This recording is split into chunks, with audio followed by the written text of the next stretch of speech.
وہ سردیوں کی ایک طوفانی رات تھی۔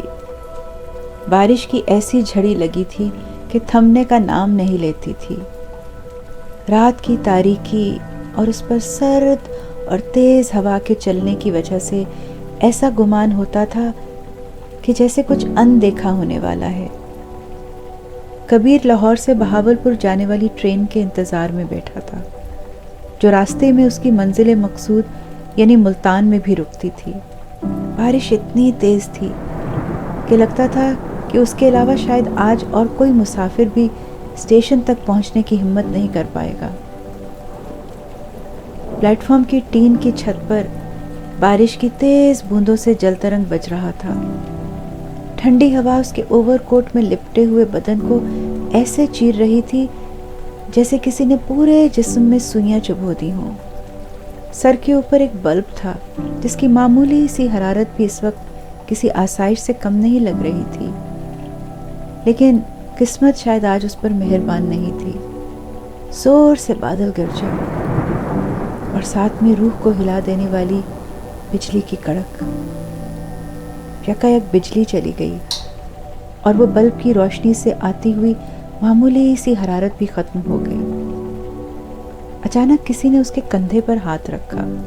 وہ چونک کے پلٹا تو دیکھا کہ اسٹیشن ماسٹر تھا، جو اسے مخاطب کر کے کہنے لگا، صاحب بارش بہت تیز ہے اور یہاں پلیٹ فارم پر سردی بھی بہت ہے، تو کیوں نہ آپ اسٹیشن مینیجر کے کمرے میں انتظار کر لیں؟ وہاں صرف ایک مسافر خاتون بیٹھی ہیں اور میں ان سے اجازت لے کر آپ کو بلانے آیا ہوں کہ ان کو آپ کے وہاں انتظار کرنے پر کوئی اعتراض نہیں ہے۔ کبیر کے لیے یہ آفر کسی بہت بڑی آسائش سے کم نہیں تھی۔ اس نے اس بات میں سر ہلایا اور ساتھ چل دیا۔ اسٹیشن ماسٹر نے اسے کمرے کی طرف جانے کا اشارہ کیا۔ کبیر سردی میں کانپتا کمرے میں داخل ہوا تو کوئی خاتون دوسری طرف منہ کر کے بیٹھی تھی۔ حلیے سے کوئی بڑی عمر کی نہیں لگ رہی تھی۔ پاس ایک بڑا سا کپڑے کا تھیلا پڑا تھا۔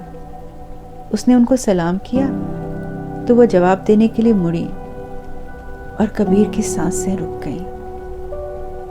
نائلہ، تم یہاں کیسے، وہ بھی اکیلی اتنی طوفانی رات میں؟ وہ کہنے لگی، کبیر تم، مجھے یقین نہیں آ رہا کہ اتنے سالوں بعد ہم ملے بھی تو کہاں مل رہے ہیں۔ کبیر بولا، 10 سال 4 مہینے اور 12 دن۔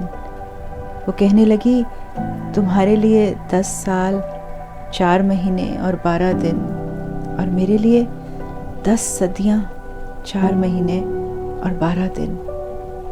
وہ بالکل نہیں بدلی تھی، آج بھی اتنی حسین اور دلکش لگ رہی تھی جیسے 10 سال پہلے تھی۔ کبیر سیٹ پر بیگ رکھتے ہوئے ایک سرد آب بھرتے ہوئے اس کو ٹک ٹکی باندھے دیکھ رہا تھا۔ وہ بولی، بہت روبدار اور پہلے سے بھی زیادہ جاذب دکھ رہے ہو۔ کبیر بولا، لیکن تم بالکل ویسی ہی ہو، اتنی ہی معصوم اور نازک سی۔ کہاں جا رہی ہو؟ میں ملتان جا رہی ہوں، ایک بہت بڑی فیملی کی تقریب ہے جسے کسی حال میں چھوڑ نہیں سکتی۔ اور تم؟ وہ بولا، میں بھی ملتان جا رہا ہوں، آج کل وہیں پوسٹڈ ہوں۔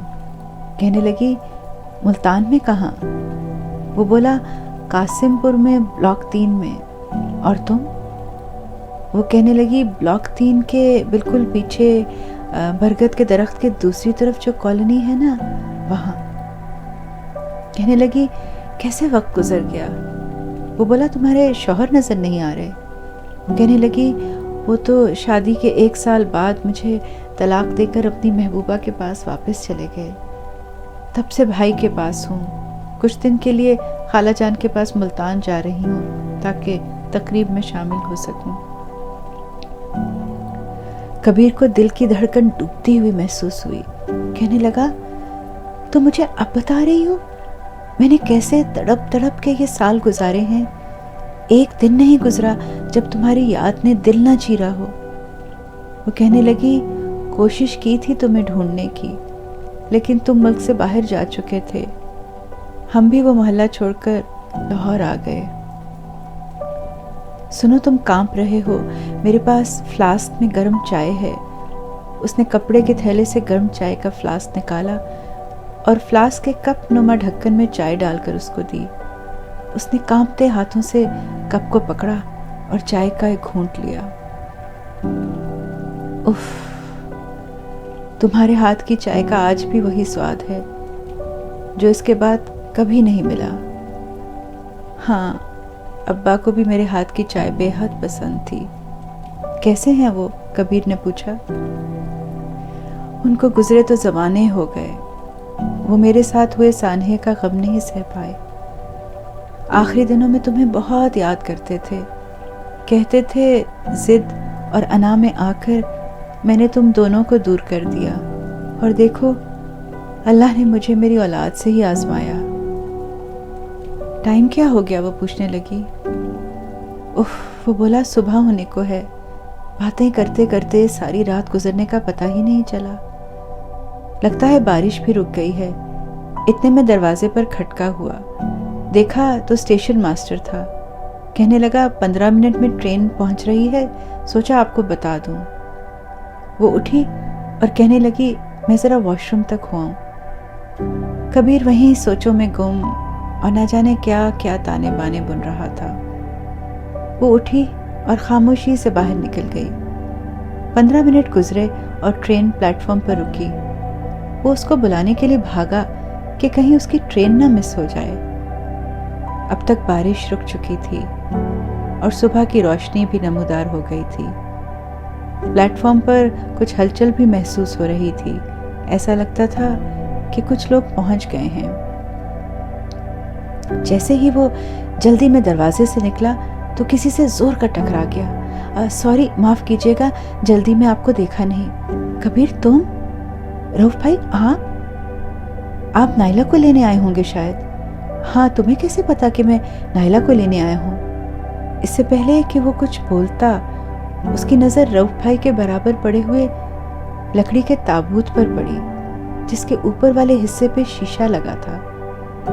اس نے شیشے سے دیکھا تو نائلہ کفن میں لپٹی ایک پرسکون دیوی لگ رہی تھی۔ اس کے ہوش اڑ گئے، کہنے لگا ابھی تو میرے ساتھ یہاں رؤف بھائی بولے پرسوں رات دل کی دھڑکن بند ہونے سے اپنے خالق حقیقی سے جا ملی۔ اس کی الماری سے ایک کپڑے کا تھیلا ملا جس میں روز تمہارے نام کا ایک خط لکھتی تھی۔ کبیر بولا پر وہ تو ملتان جا رہی تھی، ابھی میرے ساتھ یہاں بیٹھی۔ رؤف بھائی بولے ملتان میں قاسم پور قبرستان لے کے جا رہے تھے تدفین کے لیے، وہ جو برگد کے پیڑ کے پیچھے قبرستان ہے نا، وہاں۔ کبیر نے واپس کمرے کی طرف مڑ کر دیکھا تو وہاں کپڑے کا تھیلا چونکا تو پڑا تھا، جس کے برابر میں چائے کی فلاسک بھی تھی، اور جس کے ڈھکن سے صاف پتہ چلتا تھا کہ اس میں چائے پی گئی ہے، اور فلاسک میں اب بھی گرم چائے موجود تھی۔ انا کی جنگوں میں ایک نہیں کئی زندگیاں اجڑ جاتی ہیں۔ نفرتیں پالنے سے صرف دکھ اور غم ہی نصیب کا حصہ بنتے ہیں۔ کچھ مر جاتے ہیں اور کچھ زندہ لاشیں بن جاتے ہیں۔ نفرتیں چھوڑ کر محبت بانٹنا سیکھیے اور دلوں کو ملانا سیکھیے، اور ذرا سوچیے۔